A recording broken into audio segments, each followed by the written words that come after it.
general people who really live in Jamaica and want the best for it. That's my assessment of the members of the JDF. For the vast majority of them, right? Every organization has some bad apples, but that's my general assessment of the membership of the JCF. Yes. What I can say is that when you look at the factors that were missing, one, and we can't diminish what it is. One thing that was critically missing was the investment in the equipment and the working environment that the force definitely needed. So, let's start with the working environment. Police stations. Oh God, man, they were in dreadful conditions. It's the first for a long while we haven't seen or heard police officers complaining about living conditions. That to me is a big deal, So, I won't say you haven't heard any, because we haven't gotten to every single station yet, right?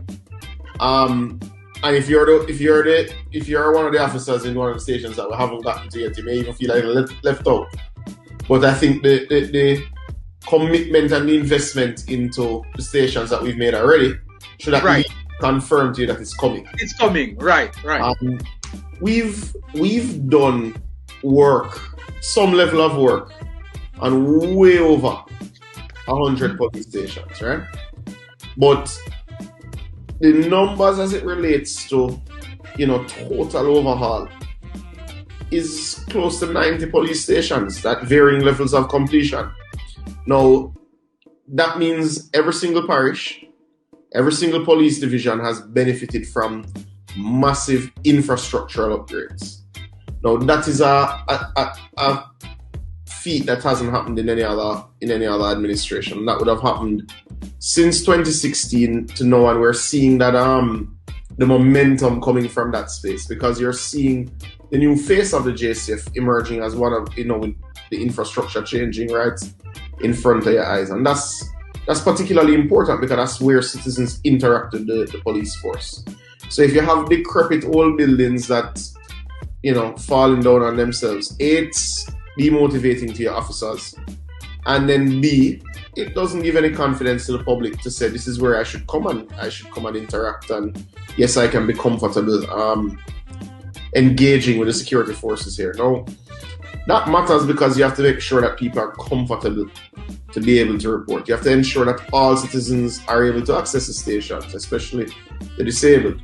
So you put in place the infrastructure that gives citizens comfort to come there. You put in place the sort of improvements to deal with the lockups and holding areas. You put in place enough interview rooms so that persons who wish to make reports can do so in a private manner. Now, we start at the stations because that's one of the more visible changes in the force, and anybody that and it's for me, what's good, Chopper, is that it's not in urban centers purely that the police stations have been fixed. It's all over the country.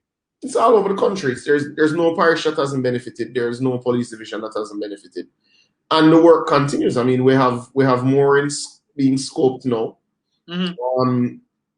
I think by the end of this term, we'd safely be able to say that no police station hasn't benefited from an overhaul within the